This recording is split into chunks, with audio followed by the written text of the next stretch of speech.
दोस्तों, नमस्ते, प्रणाम। मैं आपकी संगीता पटेल अपनी यूट्यूब चैनल में आप सभी का स्वागत करती हूँ। छोटा सा अवधी लोक गीत सोहर गीत है और ये सोहर का उठान गीत कैसे लगे कमेंट में जरूर बताना। हमें ना बोलौबे, हमें ना ननदे बोलौबे हमार पिया, हमें ना ननदे बोलौबे हमार पिया, हमें ना ननदे बोलौबे हमार पिया। ननदी कर ठक ठेना हमार पिया, ननदी कर ठक ठेना हमार पिया, हमें ना ननदे बोलौबे हमार पिया, हमें ना ननदे बोलौबे हमार पिया। हमसे मांगे हाथ के कंगनवा, हमसे मांगे हाथ के कंगनवा, दोहरी मांगे घड़िया हमार पिया, दोहरी मांगे घड़िया हमार पिया।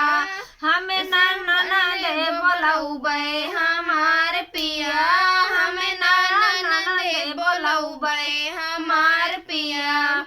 दैदारानी हाथ के कंगनवा, दैदारानी हाथ के कंगनवा, हमारी दैदा घड़िया हमार रानी, हमारी दैदा घड़िया हमार रानी।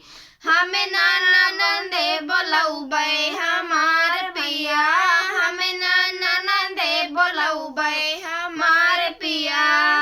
हमसे मांगे गल के हरवा, हमसे मांगे गल के हरवा, दोहरी मांगे चैना हमार पिया, दोहरी मांगे चैना हमार पिया।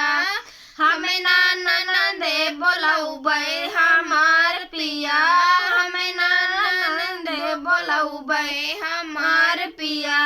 दैदारानी गले के हरवा, दैदारानी गले का हरवा, हमारी दैदा चनिया हमार रानी, हमारी दैदा चनिया हमार रानी।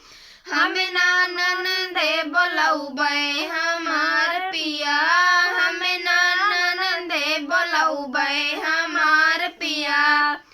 हमसे मांगे जोड़ी बायलवा, हमसे मांगे जोड़ी बायलवा, दोहरी मांगे अपन बीरनवा हमार पिया, दोहरी मांगे अपन बीरनवा हमार पिया।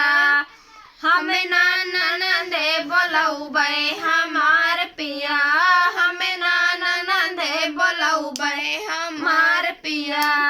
दैदारानी जोड़ी बायलवा, दैदारानी जोड़ी बायलवा, हमें हो जाए ओकर बीरनवा हमार रानी, हमें हो जाबे ओकर बीरनवा हमार रानी, हमें हो जाबे ओकर बीरनवा हमार रानी। हम ना बोलौबे हमार पिया।